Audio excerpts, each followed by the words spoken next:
কথাবার্তা ছাড়া কেন আমার ফুপু আমাদেরকে ওনার বাড়িতে যেতে বললো এবং ওনার বাড়িতে গিয়ে কি কি করেছি আজকে সেই সব নিয়েই থাকছে এই ভিডিওটি। আসসালামু আলাইকুম সবাইকে, সবাই কেমন আছেন? আলহামদুলিল্লাহ, আমিও আপনাদের দয়ায় অনেক ভালো আছি। বেলা বাজে 12টা আর এখন আমার ফুপু কল দিয়ে বলতেছে ওনাদের বাসায় নাকি আমাদের সবার দাওয়াত। আমার ফুপু আমার ফুফাতো ভাইকে পাঠিয়ে দিয়েছে আমাকে নিয়ে যাওয়ার জন্য, তাই আমি ওর সাথেই চলে যাচ্ছি। আম্মুরা পরেই আসবে। আমার ফুফুর বাসা কিন্তু আমাদের বাসা থেকে একেবারেই কাছে। এই যে কত সুন্দর সুন্দর ফুল গাছ, এগুলা কিন্তু আমার ফুফাতো বোনের। এটা হচ্ছে আমার ফুফুর বাসা। জানালা দিয়ে আমার ফুফাতো বোন দেখতেছে আমি কখন আসবো আর ও কখন দরজা খুলবে।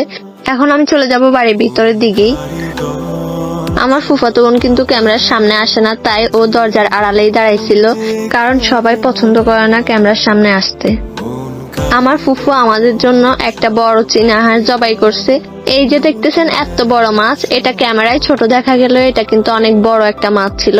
এটা কিন্তু আমার ফুফা আমাদের জন্য পুকুর থেকেই তুলেছে। কাজ করতে আমার এমনিতেই ভালো লাগে, যেখানে যাই না কেন আমি কিন্তু বসে থাকতে পারি না। এই যে এত বড় একটা মাছ, আমার কিন্তু শক্তি নাই কাটার, তারপরেও আমি অনেক কষ্টে এটা কেটে উদ্ধার হয়েছি। ভাই এত যে কষ্ট হয়েছে মাছটা আমার কাটতে।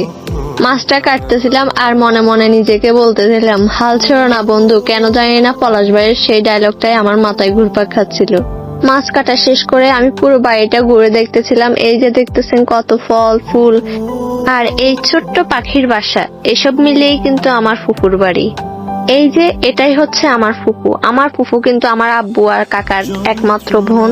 এদিকে ফুপু কিছু ফিন্নি রান্না করছিল, ওগুলাই আমাদেরকে দিয়েছে। আমি খেয়ে দিয়ে তারপর রান্না করতে বসে গেলাম। রান্না বান্না করতে কেন জানি না আমার খুবই ভালো লাগে। বাড়িতেও প্রায় সব রান্না আমিই করি। এটা হচ্ছে আমার ফুফাতো ভাই, আমাদের মধ্যে সবচেয়ে দুষ্ট, আর ওকে তো আমি ক্যামেরার সামনে আনতে পারি না। অনেক রিকোয়েস্ট করার পর একটা ভিডিও নিয়েছি ওর। আমার ফুফুর বাড়িতে কিন্তু তেমন একটা আমাদের যাওয়া হয় না, যদিও আমরা পাশাপাশি থাকি। এদিকে আম্মু চাচি ওরা চলে এসেছে। আমার কিন্তু প্রায় রান্না বান্না শেষ, আর শুধু হাঁসের মাংসটাই রান্নার বাকি আছে। আমার এই ছোট্ট ফুফাতো ভাইয়ের টাকা কিন্তু আমরা কোনো সময়ই খেতে পারি না। আজকে যে কিভাবে ও আমাদের জন্য হাওয়াই মিঠাই এনেছে সেটাই বুঝতে পারতেছি না।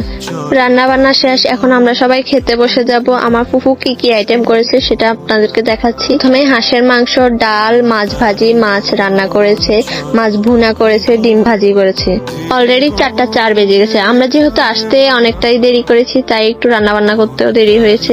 খাওয়া দাওয়া করে এখন বিদায় নিয়ে চলে যাচ্ছি। রাতে যেন আমরা কষ্ট করে আর রান্না না করি, সেই জন্য ফুপু আমাদের জন্য অনেকগুলো খাবার দিয়ে দিচ্ছে। এদিকে আমি হিল পরে হাঁটতে পারতেছি না, তাই আমার বোন আমার জুতাগুলো ওর পলিথিনের ভিতরে নিচ্ছে। সবাই ভালো থাকবেন। আজকের ভিডিওটা এই পর্যন্ত। আল্লাহ হাফেজ।